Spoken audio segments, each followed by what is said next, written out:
Welcome back, everyone, to the High Tempo Sports Podcast, episode 160. We're back today. We didn't post any High Tempo Fast Break videos last week. This is the first episode since our last weekly episode. That's going to change. We have one we're going to record tomorrow. You'll probably hear it this weekend, probably. Yeah, for sure. With Ivan. It's going to be fun. We're going to get back on the grind of High Tempo Fast Breaks because we know we got to start pumping out the content again. Yeah, and they're like some of the best content we make is just us sitting here playing games. I love those. Like, those are, like, I love this, obviously. Like, it's fun to just have you and me. But I love the games because they're just like, you don't know what to expect. Yeah, and right now with the NBA season, there is so much to talk about. You know, we had a sports equinox the other day. Yeah, it was nuts. Didn't hit any of my bets on it, but you tried to hit an equinox. Yeah, I was curious when the next time the Lions and Pistons play on the same day. Could be this Sunday. Like, you need to like hit some, Cade. Maybe Cade under his total points. And you need to make some crazy Detroit sports. I should, but like none of them would hit though. Yeah, so you're right. That's It's the worst city to bet on, like probably. Terrible. Speaking of player props, by the way, while we're on this topic, Thrive obviously use our promo code Tempo on Thrive, but they have it's a big NBA Wednesday right now. Obviously, you're not going to be hearing this on Wednesday, but they usually do these on the days that there's a lot of NBA games. $20 contest. You can win up to $10,000. Obviously, same thing as always. You pick 10 players, pick their props. It's that simple. Mm-hmm. So simple. So easy. So easy. And you could easily get free money using our code Tempo. So it's that simple. What else are we talking about? We were talking about, like Detroit stuff, obviously. How terrible it is. We have NBA stuff to talk about, but let's address let's take the cat out of the bag. Let's address Let's see the elephant in the room. Yeah, the elephant in the room. That's the cat in the bag. Animals in things. In things, yeah. Let's address it. As you can see, I'm dressed business casual right now. Mm-hmm. Easton is dressed in casual. Casual, yeah. It's a big rivalry. Me and Easton, we're not getting along this week. We haven't been for a minute. It's been a tough week. A lot of arguments, heated debates. It's me versus the world right now. Usually it's me versus me. But now it's me versus the world. It's Sandal versus everybody. I got Jake on my side. It's about it. Yeah. MSU Michigan is this Saturday, if you were unaware, if you live under a rock. The biggest rivalry in the state, it obviously is. Right ahead of CMU Western. I mean, just a hair. It's the toenail clip-ins that you leave on the floor. That's the difference in the rivalries. Yeah. So let's talk about this game. You and me have not actually talked about it yet. I've talked about it with a few different people, what I think is going to happen in this game. It's kind of nice because right here, I'm going to figure out what you think, and you're going to figure out what I think. I think a few different things. I don't think you're going to like what I have to say. I clearly probably am not. No, I would guarantee it. But let's get a few things out of the way before we get into this. Michigan State is 3-4. We're a really bad football team. Both these teams are coming off of a bye. We got a much needed win against Wisconsin before the bye, so at least we get a win under our belt in the Big Ten coming into this game, whereas Michigan has looked the exact opposite. They are 7-0, have not looked bad at all, stomped every team they've played. The Penn State first half score doesn't tell the story at all. Michigan still was dominating even though they were losing at halftime, or was it a 1-point lead? I don't know. Yeah, it was close. So this is something we haven't seen in a while with this rivalry, where one team is really good and the other team sucks. Hasn't been this way. Not just saying this, but there was a stretch where Michigan State was really good and Michigan was really bad.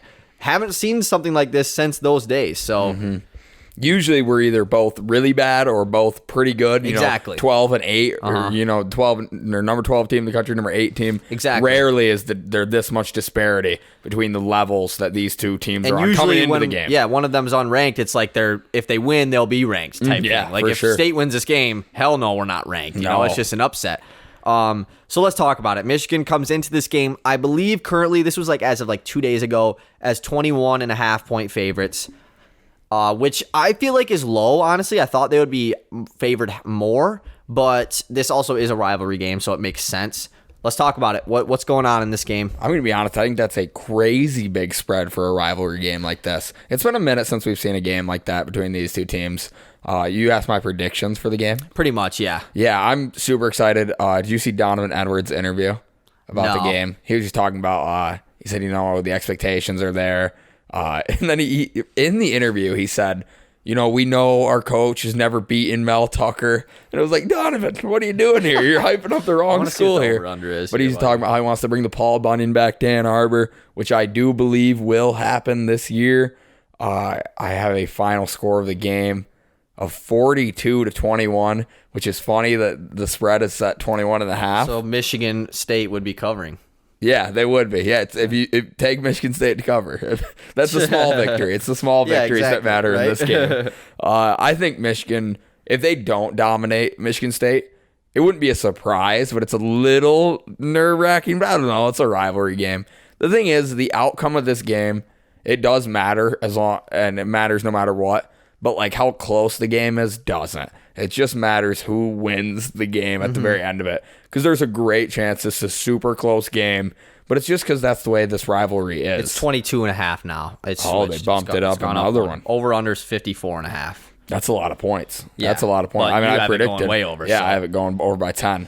I'm so excited for this. Being Halloween night, or, the big night for Halloween, yeah. I am so excited. What do you think's going to happen to your Spartans? Listen, this is what's going to happen, all right? Okay. So I've heard a lot of different theories of how this game is going to go. The big theory is, well, this game's always close, so it's going to be close. I've heard people using that theory and saying that everyone always says it's close. This year, it's not going to be close. It's going to be a blowout in Michigan's favor. I think one of two things happens. Michigan blowout win or Michigan State upsets. I don't think there is a world where this game is close and Michigan wins. Maybe there is. I mean, there is a world, obviously, but I just don't think it's going to happen. I think if Michigan lets MSU hang around, the rivalry will, crazy stuff happens in this game, as we all know. So I think if Michigan lets MSU hang around, and by close game, I mean within 2 scores. That's what I'm talking about. Like a winnable for each team type thing. I think if Michigan lets MSU hang around, MSU will win the game. But I think the more likely option is Michigan to blow out. I think, Michigan should blow us out. If we're taking the rivalry out of this, if it's just a football game between two teams, Michigan State is a terrible defense. Our offense has been lately, nothing crazy. We are terrible against the run. We're decent against pass pressure. But we're a terrible run defense, so Blake Corum should have a game like Kenneth Walker had last year against us. The pass game should still dominate. JJ on the run, not going to be able to stop him. And offensively, Michigan has a lot of pressure in the backfield. That's something that we've struggled with this year. Peyton Thorne has not played well under pressure when he has not much time to throw the ball. It was a nice game from him last week. It was nice to see. We have playmakers. That's the one thing that I like coming into this game with Jaden Reed, Keon Coleman. They can make plays. They can make things happen. So I think we are going to be able to score some points. But Penn State is a much better team than Michigan State is. And they got blown out of the water by Michigan. So it's at the big house. I'm not expecting us to win. But there's a world where we win. I really do think there is. It's super scary with Jaden Reed especially. Because all I can imagine is, all it takes is 4 big plays. And that's 4 scores. And Jaden Reed is more than capable of that. But like you said, I just don't expect Michigan State to be able to stop any of our run attack, whether it be JJ rolling out and taking his 9-10 yards, or maybe breaks out a 40-yarder, or Blake Corum hitting the edge and just breaking ankles, being too tough to tackle, and Donovan Edwards. I mean, I think Michigan's offense is just so hot, and I think they're going to keep doing this. And I just don't think State can stop them at this point. I don't think so especially either. With the injuries. Big plays is the only way that we are going to win. Yep. But we're not going to be able to stop their offense. We're going to have to create turnovers. We're going to have to make big 50-yard touchdown plays. It's how we're going to have to win. It's pretty much how we won last year, off turnovers and big plays. One thing, Braylon Edwards, the Michigan dude on Woodward Sports, he played for Michigan early 2000s, was really good. He's my least favorite person in the whole world, dude. He just he was talking shit to players on Michigan State, current players on there. About last year's game and how it was a fluke and everything. It's just bruh, I don't want to hear it. You don't play for Michigan anymore. It's just, I'm not going to hate on a guy because he played football and I don't. So I can't sit here and tell him that he's wrong or whatever. But that guy's my least favorite dude on the planet, I think. There is something about talking, I'm not going to sit here and talk a crazy amount of shit right now. Because we are supposed to blow you guys out of the water. If this is a game where it is supposed to be close, it is much more acceptable to be doing that activity and that kind of stuff. But like, this game isn't supposed to be close. If he's probably one of the guys who claims, little brother, we all do, me and you both do, little brother. You can't talk about him like that if they're not the little brother. I mean, we have to remember here, Mel Tucker is 2-0 against Michigan. He is not that is something that I just think gets so thrown under the rug. And maybe after this weekend, it's not going to matter. If he loses, then it's like, 2-1. Like, who really cares about 2-1? But, like, he has not lost to Michigan yet. That just goes a little under the radar, I feel like. Yeah, and I think it's scarier than people think. I mean, a 2-0 coach against a rival, that's a big deal, especially as new and all the hype that comes, Tuck coming or whatever.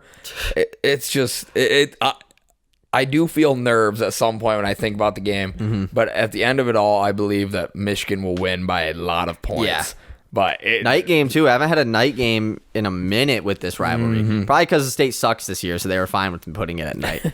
I think that like another thing too is like last time we had this game between like a bad Michigan State team and a good Michigan team was 2 years ago, COVID year, Mel Tucker first year.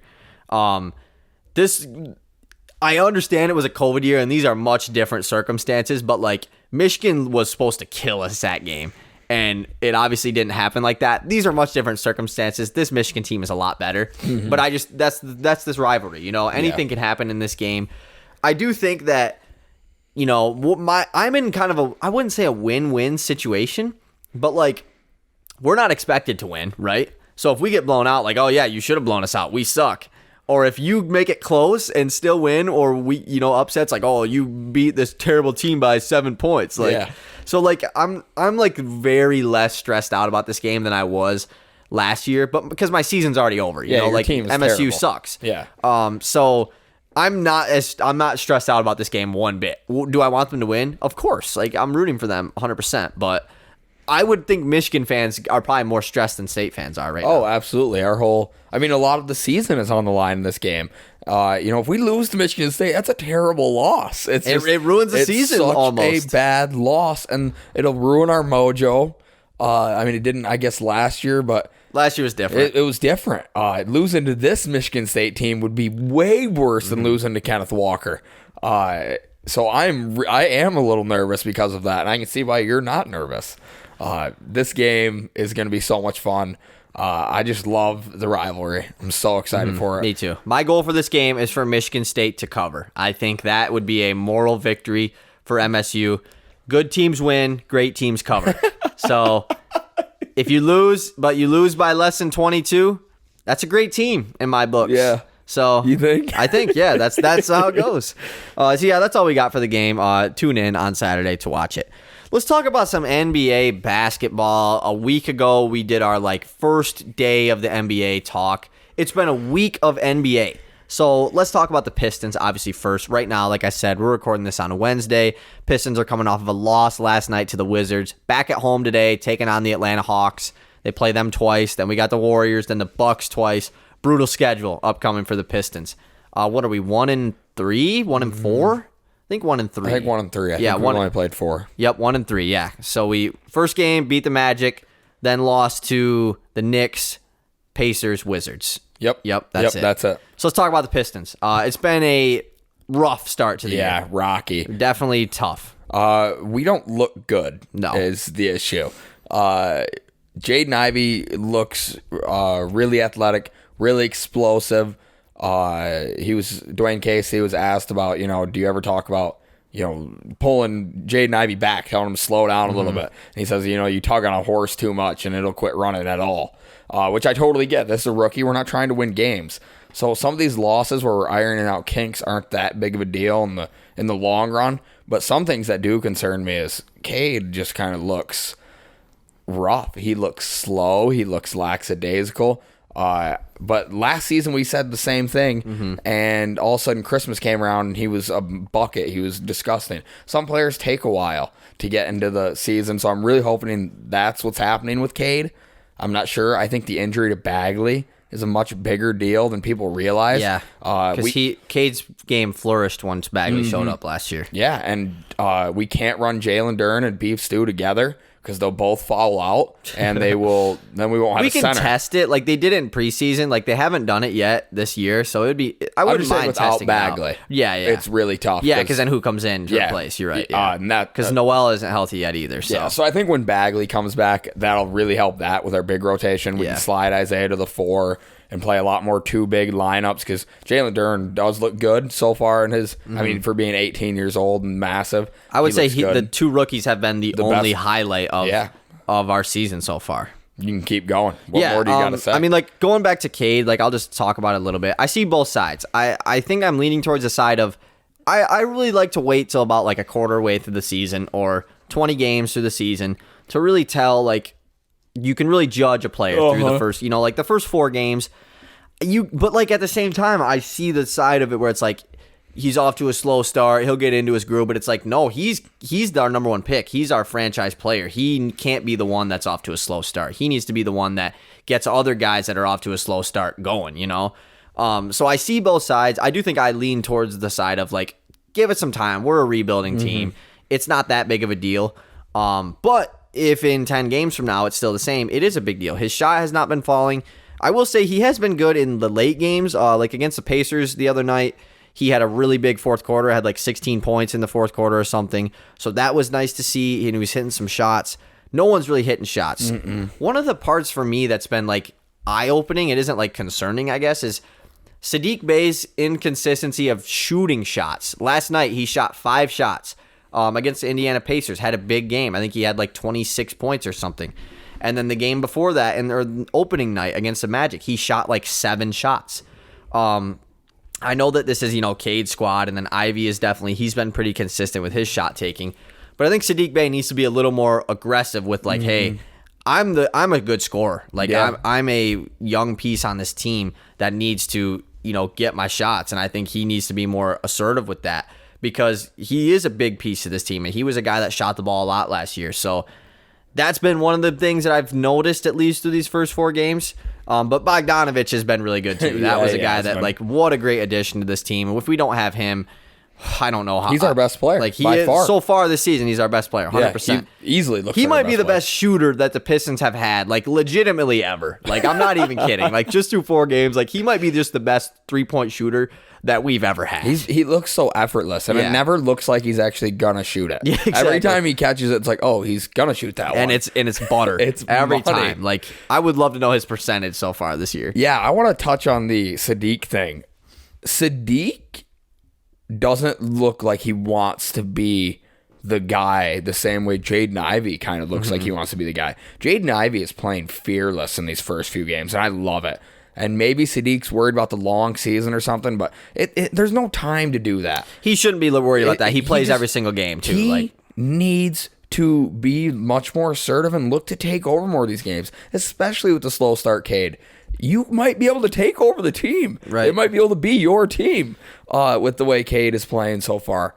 I definitely think Saddiq just kind of looks lackadaisical out there as well. There are times where he should be catching and shooting it, and he's not. There are times where he catches it and just passes it, and it's like, oh, man. And I just feel like he hasn't even just touched the ball enough, too. Like, there'll be like 4 or 5 possessions in a row where he just doesn't even get the ball. That's another weird part to me. Like, and they run the weird rotations where, like, Saddiq will stay in a little bit with the bench, and then the starters will come back in, and he won't come back in. Like, the rotations have been...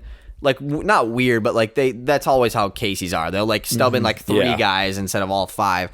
Another takeaway: the bench sucks. The bench is terrible. Corey Joe is our best player on the bench, and he's terrible. He's been good so far this year, though. Like, until you watch him, I wouldn't say he's terrible. Like, he's been doing well. Every time I watch him, and especially this was the case last night, it just feels like he forces. Last night he played bad, but like literally everyone played bad. Yeah, he's like every time he goes around screens and puts the crab dribble somebody, puts him in prison behind him. He did that so many times, dude. And he rarely does it look good when he's doing it. Oh, it never looks good. It looks so awkward. It doesn't look like he's comfortable doing it. But then all of a sudden he'll like finish around 2 guys, and that's where I think to myself, Corey Joseph is terrible. Right. But he is making a lot of those shots right now. He's been knocking down a lot of jumpers so far. Like but that's not his role. But it's like he kind of has to take on that role.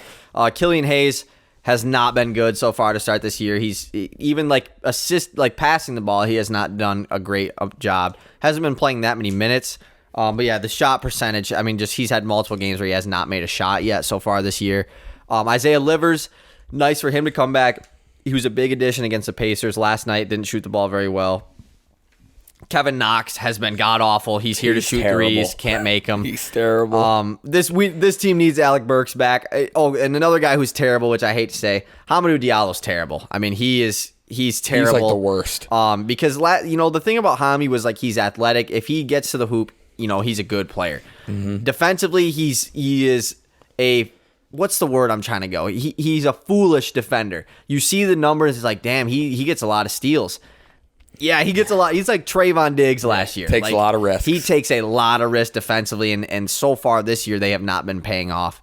But it's just been tough. This bench lineup is really bad, and the starting lineup hasn't looked good either. I know, like, tank for Wembanyama, whatever, it's looking good, but you still want them to play good. Yeah. Like, I still want the team to look good, and they haven't. The game one, they looked good. Since then, really bad. That's the issue, is it doesn't look like there's any growth happening. Right. And you still want to lose games, but you want to grow in your losses. Right. It doesn't look like we're growing from any of our losses right now.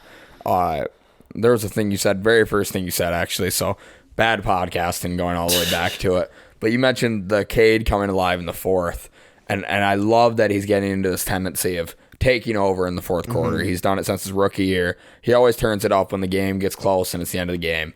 I just wish he did a little bit more of it earlier in the game. Right. Not saying you can't still have your 16 in the fourth, but also have 22 in the first three quarters. That way you end with 38 and you look like you had a great game instead of 25-5. You know what I mean? It's just, I want the more assertive. And it's all been on bad shooting so far this year, too. Like, he just hasn't been hitting his shot. I know there's a lot of talks about how his shot looks weird and it looks different. It did last year, too. Like, and I do understand, like, it's definitely is a lower shot. He shoots it a lot lower, and it doesn't get as much arc on it. Lots of push. Exactly, which is not necessarily what you want. Like, his shot is definitely looking flat. But I did see something that they are going to try to work on his arc more, because like you see Jaden Ivey shoot the ball, that thing goes 30 feet into the air. Like, he shoots that thing high. Yeah, he took a crazy one in the corner the other night. Big time air ball. He just shoots it so high in the air. It looks like every shot Jaden Ivey takes is a miss. It does, yeah. Rarely am I like, that one's in. And I mean, he doesn't even jump on his jumper either. So like, he does this exactly weird like flick. his jumper definitely doesn't look great, but he makes a decent amount of them. So more than Cade. Pistons play tonight. Atlanta Hawks. Like I said, we need Alec Burks on this team badly. We need Bagley back. Another thing too. I guess this is another thing to mention. Our centers are like, I love our centers because they're feisty. They're good defensively. But they're just small, like especially Isaiah Stewart. I mean, even Jalen Duren. In that game against the Indiana Pacers, Isaiah Jackson had like 7 blocks, and Goga Badatsi had like 4 blocks. Like, we were just getting blocked 400 million times, and they each had like 15 rebounds too. Like, it was just, and it's those two guys, it's not some stuff. Exactly. It's not Sabonis and like Rashawn Holmes even, like it is Goga Batatsi and Isaiah Jackson. And Jalen Smith was going off too. Like, it was tough to watch, like just watching a team like that destroy us. We got to beat up on the younger teams that are like those are the teams like you said, those are kind of your rivals as especially a bad tanking Pacers, team. Yeah. The Pacers should be number 1 on our list. Exactly. A loaded backcourt with a front court that isn't established. Yeah. It seems like a team you'd want to beat every time. Yeah. I don't know. This Pistons start has looked rough. I'm already like, the nerves are coming of like, am I falling into the crazy Detroit sports fan where like every year I think we have a chance, but I just got to realize I for sure am that guy. Yeah, 100%. I'm trying to not. I mean, I didn't think we have a chance, but it's just like, I think we had a chance of playing good and looking good. That's what I thought. Yeah, looking like we were headed in the right direction. Exactly. I still do believe we can't have that. Obviously, we're overreacting. That's our job through these first 4 games, is to overreact. Exactly. Nothing else to do. Yeah, we have. We'd be boring if we weren't up here. Exactly. And it's just like, the most worrisome part to me is like, you lose out and you're like one of the worst teams in the league. There is still a humongous chance you don't get Victor Wembanyama. And then it's just like, I understand this draft class is really good, but like, I feel like wasted time. It's just like, well, what was the point of not like, trying to be good, which I think we are, we're just not. And then it's just like, we're in a terrible spot at that point. It's worrisome because all other Detroit teams are in a terrible spot too. Actually, Red Wings off to a hot start. Shout out to the Red Wings. All right, let's talk about some other things going on in the NBA. Just to start this year, some surprises so far through the first 4 games. Most teams have played 4 games. First one for me, Portland Trailblazers are 4-0. Largely thanks to Damian Lillard going off, but Anthony Simons has looked really good. Yusuf Nurkic just had a couple big games. Jeremy Grant added to this team definitely was a huge piece. Like he had a game winner. Exactly. He's the 4 that this team has always like needed and never had. And obviously Josh Hart's there, Nasir Little. This team is pretty good. Like I'm not saying they're going to be the 1 seed at the end of the year, but if Dame can play at this high level and Simons can make that jump that we all predicted, this team is a playoff team. Yeah, it's got a super fun group of guys. I actually also have them as one of the big surprises this year. I just didn't expect them to be this good. I know. I expected their team to be the same old Trailblazers who are just solid.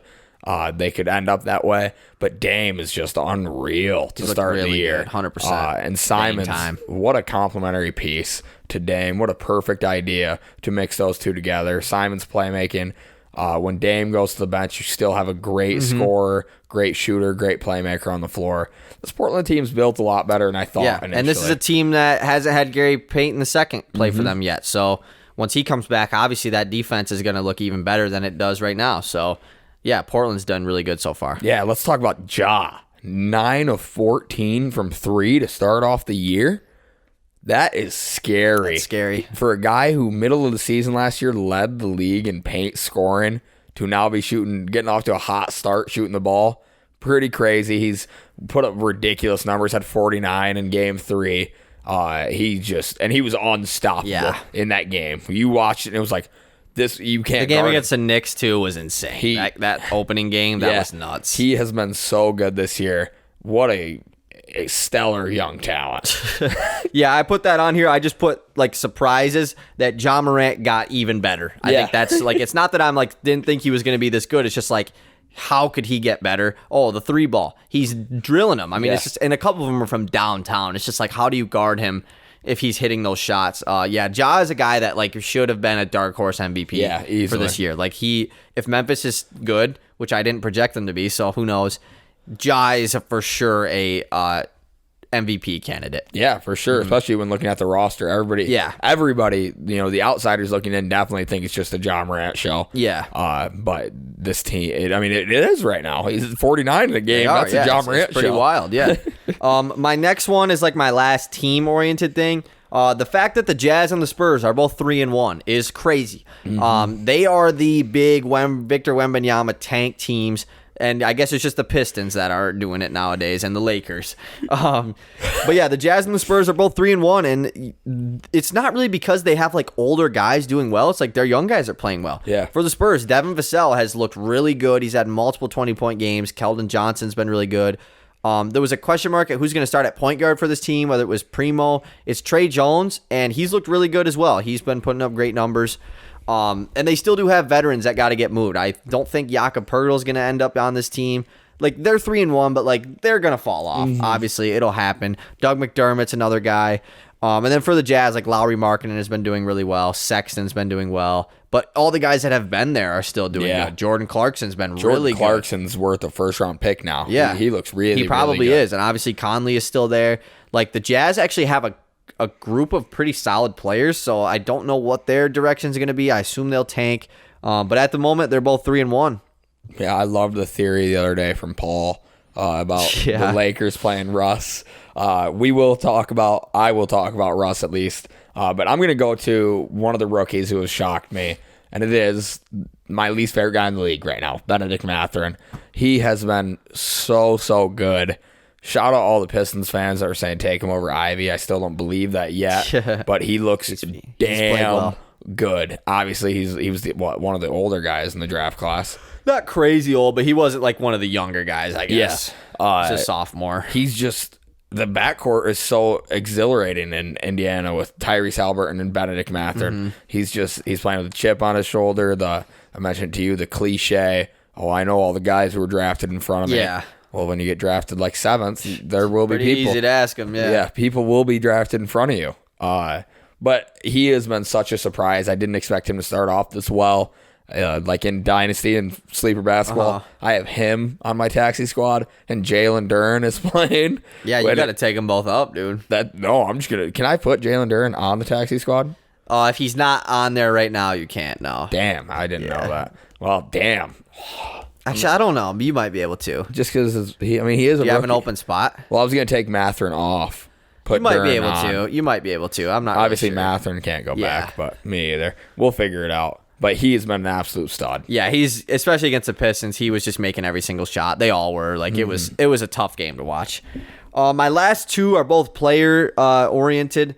First one, Dennis Smith Jr. Been a big surprise this year for the Charlotte Hornets. This team sucks. They don't have any good players with LaMelo Ball being out. But they've been 2-1. Dennis Smith Jr. averaging 13.3 points per game, 4.7 assists, and he's 5 for 7 from 3 so far. What? He even started the last game because he played well off the bench in the first two. Been really surprising because he's a guy that's kind of seemed like he was going to come out of the league. I played for the Pistons a couple years ago, didn't do too much. And he said something the other day in a press conference. He just said, no team has really, since my Dallas days, has let me be not the number one option, but just do what I want pretty much and give me the minutes to. So shout out to Dennis Smith Jr. for maybe revising his career here. Yeah, I'm rooting for that guy all the time. I loved him at NC State. Do you see the Terry Rozier award? That was crazy. That was wild. What goes on in Charlotte? I don't know. That's what happens when you let Michael Jordan run a basketball team, dude. Apparently. One surprise to me, and it's only a surprise because I watched the first game. The Phoenix Suns are 3-1, and it's surprising because that first game against the Mavericks, down 25 or whatever they were, I thought this season was going to be terrible. Yeah. Right there, I flipped a switch. I was like, oh no. That's a collapse. Yeah. You can't come out and lose to the Mavericks was the reason by 25. They ended up coming back winning, and they've looked good ever since. They're now 3-1. Beat the Warriors last night. Yeah, winning a lot of games. So shout out the Suns for proving me wrong after one game. Yeah. And D-Book and Clay going at it last night. D-Book going at it with the whole squad. Clay getting ejected. Damian Lee's been a good addition to the Suns team. He's kind of just taken Landry Shamit's role pretty much, even though Shamit has the bag. So they've looked really good, and they still have to trade Jay Crowder. So they could get a piece back for Jay Crowder eventually. Their bench was the big question mark for me. They just really seem like they don't have any depth at all. But it's been good so far, so we'll see what happens. Damian Lee definitely off to a hot start. Makes him look good. 100%. And Josh Okogie's on this team. He's been pretty well for them too. My last one is Bol. I think it's not really a surprise, but it's just it's cool that Bol has found a home where he is playing. He's averaging 10 points, 5 rebounds, but on Monday night he had 19 points, 4 blocks, 5 rebounds. Played a lot of minutes. It's cool because this Magic team, they are a fun team. I'm not saying I'm jealous of the Magic because we also have a fun young core, but they have a fun young core. I really do like theirs. And especially with Bol. I would love for him to be on the Pistons like he's supposed to. So, yeah, he's my last surprise. Yeah, they ran the biggest lineup I know, dude. That was crazy. Who was on the floor? Wendell Carter, Bamba, Paulo, Bol. No, it was Caleb Houston, Franz. Yeah.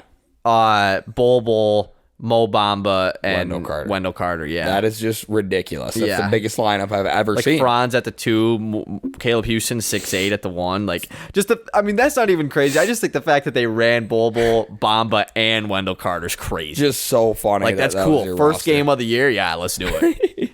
My last one is the LA Lakers. Surprising that they are continuing to play Russ in the clutch. He has been terrible. He's doing nothing to help himself. I got to hold him to the same standard I do everybody else. A couple other guys, Ben Simmons been terrible so far. Kyle Lowry's been terrible. But Russ plays in LA, and all the lights are on him at all times. And it's his comments after. It's his comments before. It's just the way he's now carrying himself. He's better than what he's playing. He's shooting the ball terribly. He took one of the worst shots of the past 10 years. Statistically, it was the first shot taken with 15 seconds or more on the blah, blah, blah. It was terrible. Yeah. The worst shot I've ever seen. AD and LeBron are sitting at half court, not even just getting past half court. The two biggest guys on the floor might be able to get a rebound if you do miss. It was just terrible. And then after the game, 2 for 1. It's just wild. This Lakers team is terrible. I don't even think a move for Buddy Hield or Miles Turner makes them a good team. It might make them better, but good feels like it's a far, far ways away. Right. This team cannot shoot. And that's been the recipe to win games with LeBron since 2011. Yeah. It's been the thing you do. It's just not the same anymore. This team looks bad. I agree and disagree. I agree that this team sucks. They're really bad. And I did see that Russ isn't playing tonight because of an injury, I'm pretty sure. But I think they said he's going to come off the bench in the next game he comes back. I think Reeves is starting tonight. However, I do think that a trade I like Westbrook, and I do think the hate is just insane because it's in LA. But you said, he's still, you have to hold him to the same standard. He's been bad. It's that simple. The hate is insane, but I think literally getting him off of this team is going to be such a huge plus for this Lakers squad. Their defense has been pretty solid so far. Second in the league. They just don't have the three-point shooting. You add Miles Turner, Buddy Hield, there's a chance that it's better. Maybe it's not even them. Maybe it's Jordan Clarkson or Rudy Gay. Just I'm trying to think of the teams that make sense. But I just think you get Westbrook off this team and you start a lineup with Beverly at the 1. You have Dennis Schroeder coming back. If you get a wing or two that can shoot, it makes a lot of sense. Even if you can get Jay Crowder off the Suns somehow. Actually, I have no clue how they would do that. Never mind. Yeah, me either.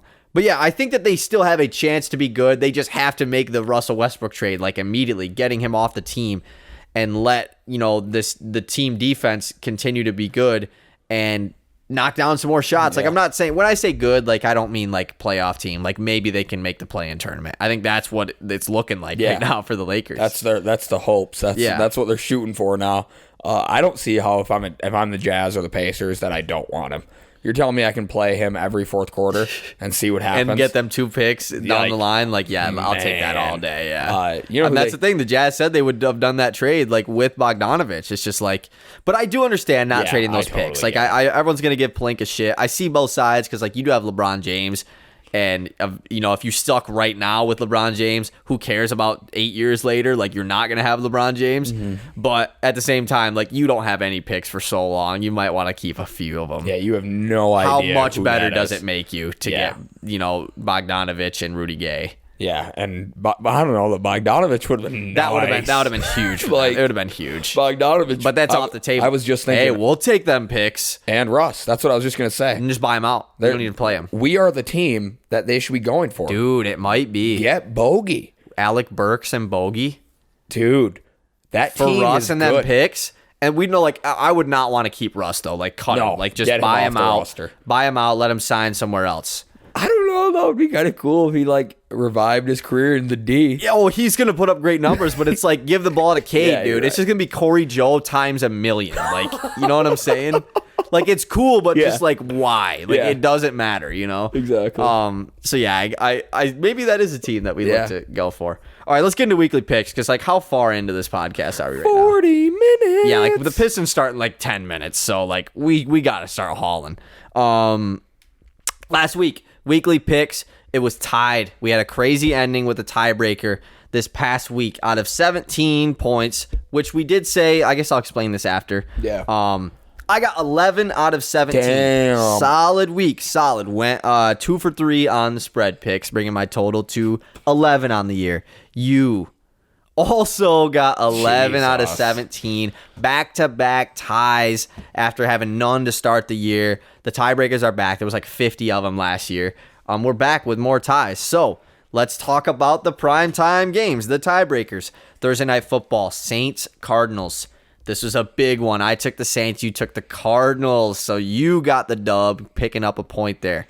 Sunday Night Football was Pittsburgh, Miami. We both took Miami. That's easy money. We're not betting on the Steelers. You still got the lead. Came down to Monday Night Football. Bailey Zappi versus Justin Fields. You took the Patriots, and so did I. So it doesn't matter because we both lost that one. So you win back-to-back tiebreakers, taking the 4-3 lead. That is last week was my first ever tiebreaker. I've won. Back-to-back. That's crazy. This is insane. Dude, call me Charmin Ultra Soft. I'm shitting on these boys. Me and Easton have decided that after this week, since there's buys and stuff, and this honestly is going to help with the ties as well, we're going to make the total out of, the total picks we make out of 19 every week. So, if there's 2 teams on bye, like there is this week with the Chiefs and Chargers, we would pick 1 extra spread pick. to replace that game pretty much. So the score is still out of 19, just so we can keep it more consistent with like how many we get, so it's not different every week. So yeah, after this week, we're going to be changing the amount of spread picks. It's been 3 so far all week or all year. Like next week, I assume there's probably a bunch of teams on bye, so we'll have a bunch of spread picks. So just make it a little more fun between us. So let's get into this week of weekly picks. High tempo weekly picks. High tempo weekly picks. All NFL games of the week. What teams are gonna cover the spread? Season 3. Lions suck. Go Lions. I love the Lions. Yes, sir. High tempo weekly picks. That was the high tempo weekly picks jingle. Let's get into it. Like I said, Chiefs, Chargers, only 2 teams on bye this week, so this will be out of 18 this week. Thursday Night Football. Finally, we have a good... I mean, last week's game was pretty solid. Yeah, it was a good game. Other than the back-to-back pick sixes from Andy Dalton. We have the 4-3 Baltimore Ravens taking on the 3-4 Tampa Bay Buccaneers. This game's super interesting. I'm going with the Buccaneers just because of their run defense. But who knows with these 2 teams? Tampa Bay looks bad. I mean, but I'm taking them to win, but they look bad. They do. Both. I mean, like, Ravens don't look bad. They just look bad in the clutch. Like, they really, like, try to blow games. They still won last week, but they almost did it again. But yeah, the Bucs, they look bad. They've lost to 2 bad teams 2 weeks in a row. No hate to the Steelers, like legit. They've just lost to 2 bad teams, especially the Panthers. However, I am taking the Bucs. I think that they got to bounce back here. This is a huge game for them, and I think in a game against a good team, they're going to step up. Give me the Bucs. Yeah, I do believe if both these teams played a 17-game schedule, Baltimore, like the same 17 teams, I do believe Baltimore would win more games. But yeah, I think so. Tampa Bay is just their run defense. I think they match up well for this game. Next, we have the 2-5 Denver Broncos taking on the 2-5 Jacksonville Jaguars. I can't pick the Broncos. This was an easy one for me. Go Jacksonville. Yeah, I picked Denver last week. Mistake. I picked it too early because Russ was out, but it wouldn't have mattered. Don't know who's starting this week. Doesn't matter. Give me the Jags. They said they're going to like blow up this team if they lose this week because the trade deadline is on Tuesday, by the way. So next weekly episode there might be some big trades. Did we even mention like McCaffrey got traded? No. I mean, everyone knows. We'll talk about it. Everyone knows by now. But yeah, give me the Jags as well. Next, we have the 3-4. Yes, 3-win Chicago Bears taking on the 5-2 Dallas Cowboys. Chicago can only run the ball. Dallas has the best run defense in the league. Give me Dallas. Big on run defense so far. Apparently, I'm big into the stats now. Yeah, give me Dallas. Easy money. Next, we have the 2-4 Las Vegas Raiders taking on the 2-5 New Orleans Saints. Talk about a team that should blow it up. These Raiders blow that shit up. Your team is terrible. All their Josh Jacobs. Give me the Saints. Saints. See, I have like a completely different perspective on the Raiders. I think the Raiders are actually really good. Like, I think their offense is pretty high powered. Their record is 2-4, obviously, but I think they're a lot better than their record shows. I'm taking the Raiders here. I think that this team is going to recover and end up being a playoff team. Even though 2-6 for the Saints just sounds wrong. It doesn't sound right. Next, we have the 2-5 Carolina Panthers taking on the 3-4 Atlanta Falcons. I took the Panthers in this game. 2-0 after trading Christian McCaffrey. Let's do it. Give the ball to DJ Moore, though. A lot. Just traded for him in fantasy. Yeah, this is the worst division in the NFL right now with these 2 teams. There's not a team over 500 in this division. The Bucs lead at 3-4. Pretty wild. I'm taking the Atlanta Falcons. They did do me dirty last week. They lost against the spread for the first time this year. But you know what? They got to bounce back. Give me Atlanta -4.5 against these Panthers. I'm doubling down here. Mm-hmm. You know what they say? Never ring the doorbell twice. Is that bad luck? Is that what they say? No. I say I've never heard that one. Next, we have the 2-5 Pittsburgh Steelers taking on the 6-0 Philadelphia Eagles. Give me Philly. Give me them to cover -10.5, -10.5. They're going to do it easily. This is the time. Last 2 weeks ago, the Pittsburgh Steelers destroyed the Tampa Bay Buccaneers. Didn't destroy, but beat them up. Last week, Steelers played a tough game against this Miami team. I think it's time for the Philadelphia Eagles to get that first loss, and it's going to come via the Pittsburgh Steelers. Who else, right? Give me the Steelers here to defeat the Philadelphia Eagles. I wanted to make a wild pick. I think that's it. Give me the Steelers. That might be the wildest pick possible. Right. Other than Green Bay over Buffalo. So we have some major point implications here because I took Atlanta and for them to cover, and you just picked Carolina outright. So that's like a 3-point swing right there. And so is this one. This is a 3-point swing. This could be nuts. These are huge. Next we have. You saw us. That was loud. Was that somebody jumping? There was a door. Holy crap! Who is here? Next, we have the 4-3 Miami Dolphins taking on the 1-5 Detroit Lions. Do we talk about the Lions for a few seconds? Yes. You talk about it. You watch. I'll talk about it. This Lions team is one of the most depressing Lions seasons so far to start this year through 6 games, 7 weeks. I understand that this is the rebuild. This is the rebuilding team. I'm not saying fire Dan Campbell or fire Brad Holmes. None of that. I get it's a rebuilding team. But so is the Chicago Bears. So is the New York Jets. So is a lot of these other teams that have wins. They win games. There's a difference between being a rebuilding team and just losing games that you should win. That's what we are. We're not a rebuilding team. We are a team that can't win a game. I don't care if we had great players. I don't think we can win games. It's just the Lions find ways to lose games, and it's so frustrating. This team should be 4-2 at minimum. I mean, it's just that's the worst part is we're 1-5, worst team in the league, only team with 1 win, or not only team with 1 win, but worst record in the league. But every game we've lost, except for the Patriots game, has been so winnable. That's the worst part. It's we legit could be 4-2 right now. Happy. I saw a screenshot the other day that was the score when we were up 24-10, I think, against the Vikings, or 21-7, and it said, "What if I told you in this exact moment that the Lions will be 1-5 after Week 7?" Would be crazy. We were 1-1 at that time, and looking like we were going to beat the Minnesota Vikings in Minnesota. Well, the sky's the limit after that. This team's 1-5. We're really bad. I don't want to fire anyone. I think I've always been a fan of the 3-year process for a coach.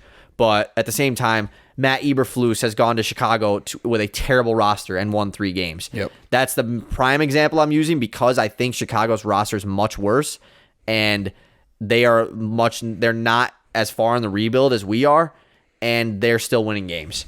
So I am taking the Lions to win this game, obviously, because I love the Lions, but it's just tough, man. It's starting to become really depressing to be a Detroit sports fan. It's how long can we say, "Oh, we're rebuilding"? How long can you say that? It's tough. Yeah, I'm starting to really believe this, and this is no jokes, no funny shit. If you took the Buffalo Bills right now, their whole 53-man roster, and swapped it with the Lions and put them on Lions uniforms, they would still be 1-5. That's how that would be 2-4. The Lions, I don't get it how we can't win these games. Amon-Ra goes out early with a concussion. Yes. Yeah. Ned didn't even actually ever have a concussion. He was just in the concussion protocol, which is pretty frustrating. It's a new NFL rule. The whole thing. The Lions are just the most frustrating franchise in the history of football. It's not even close. There's no team that even competes. This team, I had such high hopes at the start of the year. We both thought there was a chance. I had such high hopes after week 2. Yeah. Once we beat Washington, it was this team could be good. Yeah, there was a chance we might win in my head, there was a chance we might win the division. Any logical fan would say, yeah, there's no chance to the Lions. Yeah. It just sucks because you really can't do that. Even more is the NFC is so bad right now. The Packers suck. The Packers are bad. We need to take advantage. Minnesota has 1 loss, but they're really not even that good. The NFC West, which we thought was a loaded division, sucks right now. The Seahawks lead it. Like I said, the NFC South is terrible with the 3-4 Bucks leading it. Obviously, the NFC East is good with the Giants, Cowboys, and Eagles, but this would have been the year to actually maybe have a shot at winning a playoff game. And it's just not. Not gonna happen. The defense was terrible where the offense was holding us up, and it gets reversed last week. We played great defense against this Cowboys team. I thought the defense looked really good. Obviously, you're not going to stop them every drive. They scored some points, and the scoreboard doesn't tell it. They had Jared Goff turn the ball over 3 times in the last 3 drives of the game when we were trying to come back. The offense sucks now. We haven't scored a touchdown in the last 2 games. What? This team. This was a team that was leading the league in points through the first 4 games. Terrible. I'm on board to draft a QB now. I obviously I am. Like, at this team, we need something. And it's Bryce Young. It's not CJ Stroud. But that's so far down the road. I don't even want to think about maybe that. we pull up Miami Dolphins and win 7 straight or something, But I don't expect it to happen. I am picking the Lions this week, but it's not a smart pick. It's just not. Yeah, but Miami's going to destroy us. Yeah, I also have Detroit, but I am starting Tua. But there's a chance. I am starting Tua as well, actually. Tua could have 50, and Lions could still win. It could happen. Could be week 3 Lions. You never know. Could be a crazy Lions game. Exactly. Who knows? I picked the Lions in the team league this week too because they need some motivation. Yeah, had facts. first overall pick, took the Lions. Facts. And every time you have them, they do good. That's good. exactly why I did it. It's like it's been too long. It's on me. It's like I felt like pressure. Like if I don't pick the Lions, they're not gonna win. I'm not picking them again because they perform poorly when I pick them. So I'd be doing. It's a good call. I'd be doing us a disservice. Yeah, exactly. If I do that. All right, let's move on. Next, we have the 3-4 Arizona Cardinals taking on the 5-1 Minnesota Vikings. I am taking the Vikings in this game, even though I'm also of the belief that they're overrated. They are overrated. But I'm taking the Cardinals to cover at +3.5. Probably a good call. As my, safety net. Safe call. Yeah, I think the Vikings are so overrated. Give me the Cardinals. They played really well last week. Adding Robbie Anderson was nice. D-Hop back. Looked really good. Next, we have the 3-4 New England Patriots taking on the 5-2 New York Jets. Give me the Jets. Man, this team is awesome. Man, what the worst injury of the year so far to Breece Hall. Just tough. Dynasty had him too. It's just like... I don't even have him. I'm just a football fan. Yeah, exactly. And that shit blows. Especially as a rookie. Usually that's like a second or third year thing that happens. Rookies, that doesn't happen very often. However... Awesome trade to get James Robinson and acquire him. They said he's not going to be super involved this week. Right. But expect him to be hyper involved next year. Win-win for him and Travis Etienne, for sure. Pretty awesome. Yeah. Pretty awesome trade. I give you the Jets, by the way. I have the Patriots in this game, actually, but I'm taking the Jets to cover +1.5. The Patriots are favored to win this game, which is wild because it's at the Jets Stadium too. But I just didn't know who to pick for this game. So I'm taking the safe route where I get to pick one or the other. I don't know why the Patriots are really favored. I don't really know either. Maybe they're just saying the Jets is like a fluke or whatever. You got to trust Vegas. They know what they're doing. But the Patriots looked really bad. They did announce Mac Jones will be the starter this week, even though Bailey Zappi came in and looked better like the first 2 drives, and then pretty bad. And then it was bad. He honestly didn't look very good. And even that touchdown pass wasn't even good. He didn't look good. He got a free play to Ramondre, and then Devontae Parker was the most open receiver. Yeah. Oh no, wasn't it Jacoby Myers? Oh, it was Jacoby Myers. You're right. But either way, Bailey Zappi didn't look good. Yeah. I would not watch that film and be like, great game, Bailey. Definitely. Next, we have the 4-2 Tennessee Titans taking on the 1-4-1 Houston Texans. Give me Tennessee. There's no way Houston can stop Derrick Henry. I'm also taking them to cover -2.5. I think that's easy. I think it's so easy. That's a lock, actually. Mm-hmm. I think it's a lock as well. Give me the Titans. Give me the Titans -2.5. That's my last pick, spread pick here. I think the Titans are like so underrated right now. Like they've looked really good. Coming like last week, they had another division win against the Colts. They've played really well. They've won. I think they've won 5. Or are they 5-2? 4-2. I think they've won 4 straight. I think they started off the year 0-2. So that makes sense. Titans, yeah, give me them.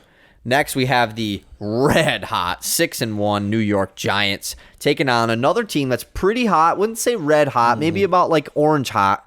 4-3 Seattle Seahawks. I would say they're only hot because of our expectations set prior to the season. Right. I'm taking the Giants to go 7-1 to start off the year. Say what? All right. Yeah, give me the Giants. Yeah, I think they're gonna be so. I think they're gonna dominate. It's about damn time. It's been time. It's about damn time. Okay. It's about time the Giants lose. I think it's been time that they lose. Like I'm not rooting against them, but it's just like 7-1. Like 6-1 is like. That sounds crazy, but 7-1 sounds pretty wild. Like 7 wins is like you can like maybe have a chance at making the playoffs. Yeah, already. You know, it's teetering fake. Fake news. I think they are going to make the playoffs. Obviously, at 6-1, it'd be pretty hard to choke that. Especially with how bad the NFC is. So I'm taking the Seahawks. Seahawks have looked really good, thanks to your boy Kenneth Walker. Now the favorite to win Offensive Rookie of the Year, which you love to see. And the rest of their offense has been really good. Defense hasn't been bad either. So give me Seattle. Next, we have the 3-4 Washington Commanders taking on the 3-1 Indianapolis Colts. Taylor Heineke is going to get the start again. Carson Wentz is hurt right now. Yeah, he is hurt. Yep.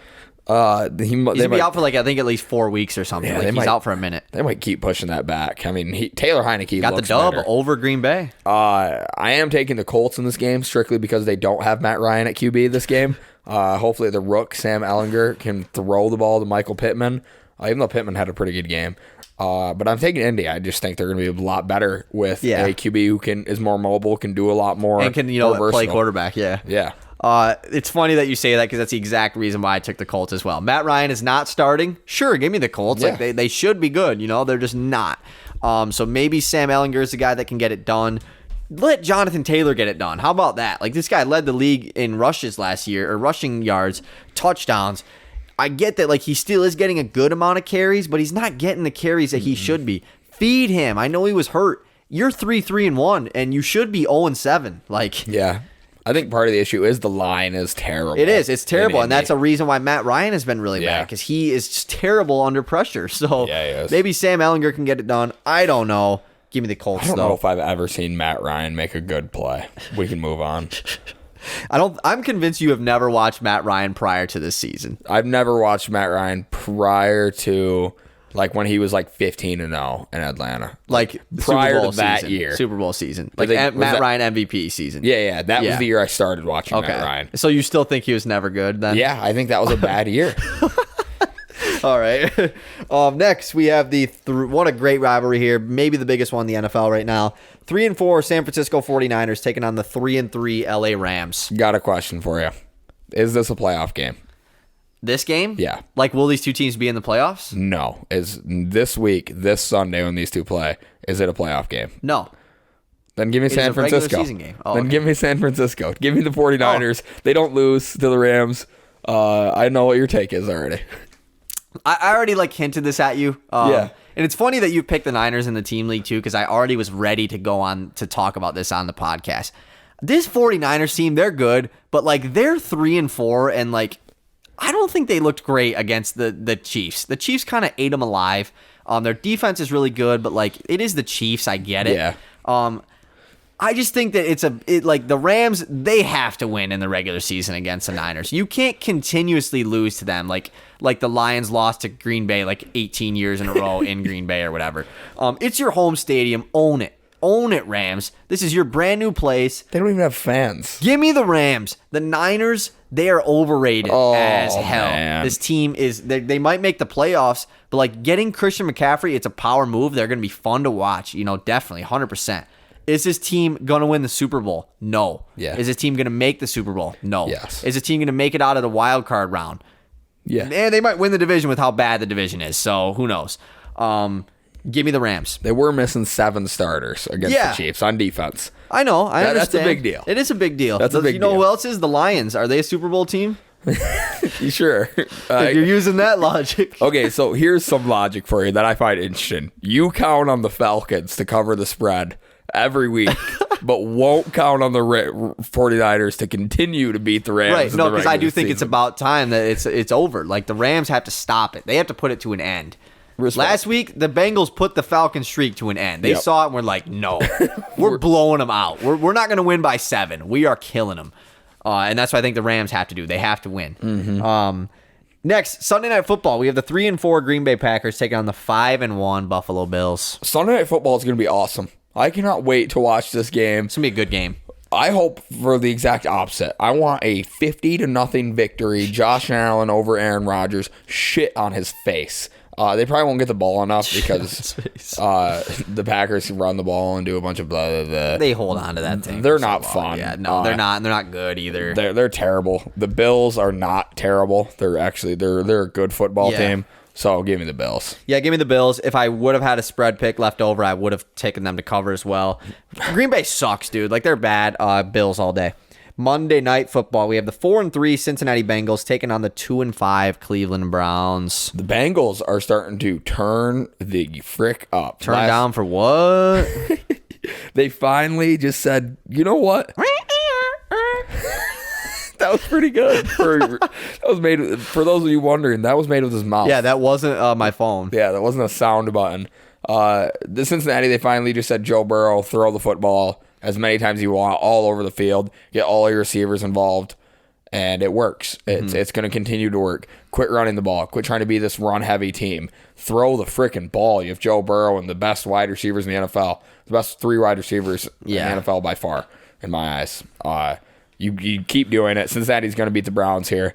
Go Cincinnati. Yeah, I picked Cincy as well. They looked really good last week. Like you said, the passing game just looks a lot better than it has so far this year. I think it is time where they're going to start turning up. I do think like this is a game that Cleveland would win, like a division game, prime time. It just kind of seems like a game they are going to win. But I'm going to take the Bengals here. So yeah.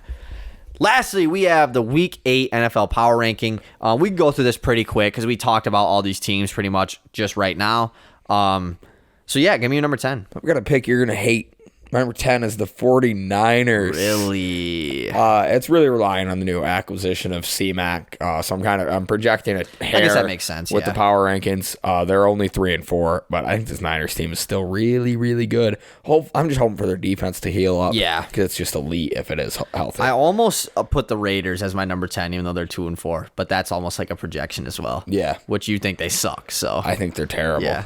My number 10 is the Baltimore Ravens. Ravens, I almost took them out because just of how like terribly they finished games, but they are still 4-3, and they are still a good defense, a good run-heavy team. They're number 10. Yeah, my number 9 is the New York Jets. They're just winning football games. Yeah. Can't look at a team and say they're bad if they win every week. That is very true. Jets are 5-2, which is shocking. I think that's the only time I've ever said that. It is. That is probably the first time you've ever said that, yeah. Take it back to the Mark Sanchez days.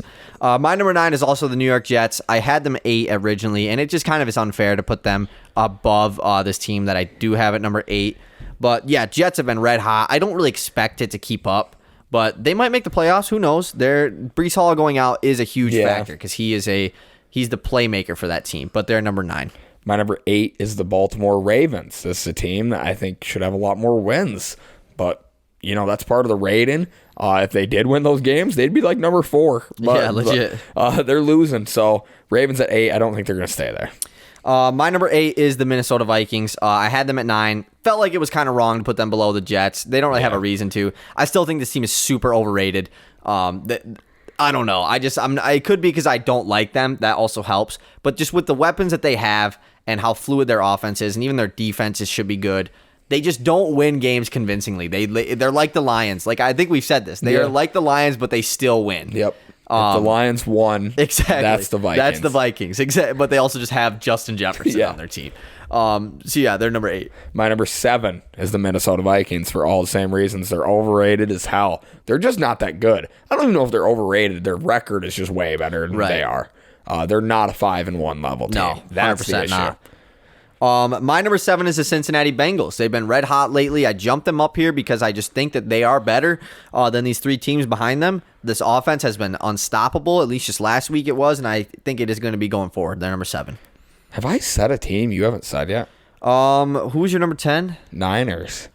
Yeah, then I don't have the Niners. So you're missing a team that I have in the top 6? Yeah. I think it's my number 6. Yeah, my number 6 is the Cincinnati Bengals. Just really coming into their own, looking really good. Mm-hmm. My number 6 is a team that I said was the most underrated team in the NFL right now. Tennessee Titans are my number 6. Okay, that makes sense. Is that who we missed? Yep. I figured it was. Yeah, this team is really good offensively. I like that they actually get Dontrell Hilliard involved in the pass game because it honestly takes pressure off of Derrick Henry. It adds another element to this offense. They don't have many receiving weapons, but they still get it done offensively. The defense has been really good, which was a surprise to me coming into this year. Jeffrey Simmons is like low-key and underrated DPOY candidate, but that's my number 6. My number 5 is the Dallas Cowboys at 5-2. Just sitting here looking at this, and I'm rearranging it right now. Yeah. Dallas Cowboys sitting at 5-2. Their defense is just so elite. Yeah, getting Dak. Should have lost to the Lions though. So they always should. Every team should lose to the Lions, but they don't. They ended up winning. That's true. My number 5 is the New York Giants. 6-1. They're jumped up, I think, like 3 spots from 2 weeks ago when we did this. Mm-hmm. Giants number 5. they just win games. They're pulling these games out. They don't like do anything crazy. Saquon always comes up clutch with that late game TD. He's like they play well in the clutch. Like they close out games really well. They're number 5. My number 4 is the New York Giants. They're a good football team. Mm-hmm. You watch them and you say, man, they make a lot of good football plays. Yeah. To me, that's a good football team. I would assume, Giants, number 4. My number 4 is the Dallas Cowboys.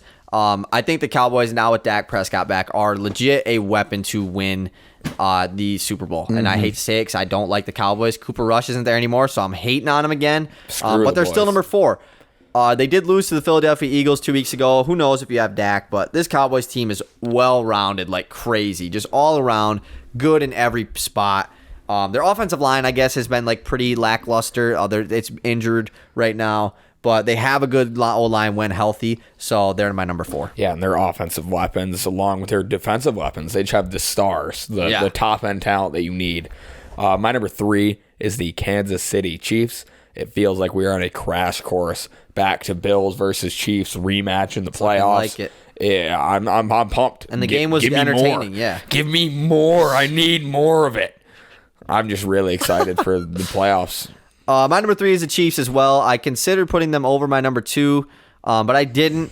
I do think this Chiefs team is still really nuts. They just lost to the Bills, 2 weeks ago. So they do have 2 losses. It'd be disrespectful to put them over this other team, but Chiefs are 3. Yeah, I got the Bills at number 2. This team, and it's strictly because my number 1 is Philadelphia Eagles. Strictly the 6-0 versus the 5-1. 0 losses. The team doesn't lose every week against whoever they're playing. They beat. So whatever you want to say about that, if you think the Bills are better, that's fine. I got no problem. They're going to say you're wrong. My number 2 is the Philadelphia Eagles, and my number 1 is the Buffalo Bills. The Bills are just a better team than the Philadelphia Eagles. I know 6-0, but they're a better team. If they match up, I think Bills win. And I honestly think Chiefs beat the Eagles too, but 2 losses, I guess I will give the Eagles the respect over the Chiefs. But the Eagles, the only good team they played is the Lions. So yeah, I saw that TikTok. I saw it too. TikTok. I mean, the Eagles definitely haven't had the craziest schedule of all time so far. They beat like 3 straight backups. They beat Cooper Rush with a good Cowboys team. They did beat the Vikings on prime time. Like they kind of stomped on them, which was, that was a good win for sure. It's kind of expected of Kirk's on prime time. It is true. That's 100% true. It was Monday night. Everybody beats Kirk on prime time. If once the Eagles get like a real win, like they're playing the Steelers this week, like once they play a team that's actually good, like week 1, then they might, finally lose. But that's my power rankings. All right, we got to go watch Pistons. Bye. Bye.